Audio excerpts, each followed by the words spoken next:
નમસ્કાર દર્શકો. ઉત્તર પ્રદેશના મથુરામાંથી એક મોટા અને ચિંતાજનક સમાચાર સામે આવ્યા છે, જ્યાં જાણીતા કથાવાચક અનિરુદ્ધાચાર્યના સુરક્ષાકર્મીઓ ગંભીર વિવાદોમાં ફસાયા છે. આરોપ છે કે અનિરુદ્ધાચાર્યના સિક્યોરિટી ગાર્ડ્સે એક દુકાનદારને બેરહેમીથી માર માર્યો છે, જેના કારણે તે ગંભીર રીતે ઘાયલ થયો છે.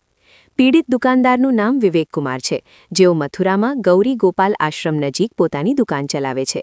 સામે આવેલી તસવીરોમાં જોવા મળે છે કે માર મારવાના કારણે વિવેક કુમારને ઘણી ઈજાઓ થઈ છે અને હાલમાં તેમને સારવાર માટે હોસ્પિટલમાં દાખલ કરવામાં આવ્યા છે.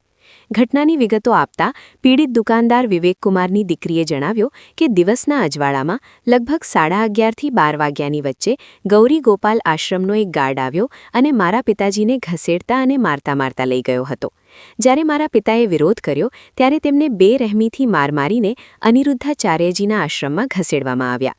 આ મામલે પીડિત પરિવાર દ્વારા હોસ્પિટલ પ્રશાસન પર પણ ગંભીર આરોપો લગાવવામાં આવ્યા છે.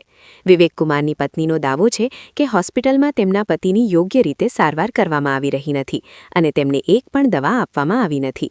પત્નીએ એવો પણ ગંભીર આરોપ લગાવ્યો છે કે આ બધું કથાવાચક અનિરુદ્ધાચાર્યના દબાણ હેઠળ થઈ રહ્યું છે, જેના કારણે તેમને ન્યાય મળી રહ્યો નથી. પીડિત પરિવારની માંગ છે કે આ ગુંડા તત્વોની તાત્કાલિક ધરપકડ કરવામાં આવે અને તેમની સામે કડક કલમો હેઠળ કાર્યવાહી કરવામાં આવે. પત્નીનો આરોપ છે કે આરોપીઓ વિરુદ્ધ પોલીસે માત્ર હળવી કલમો લગાવી છે. હાલમાં પોલીસે આ મામલે તપાસ શરૂ કરી દીધી છે.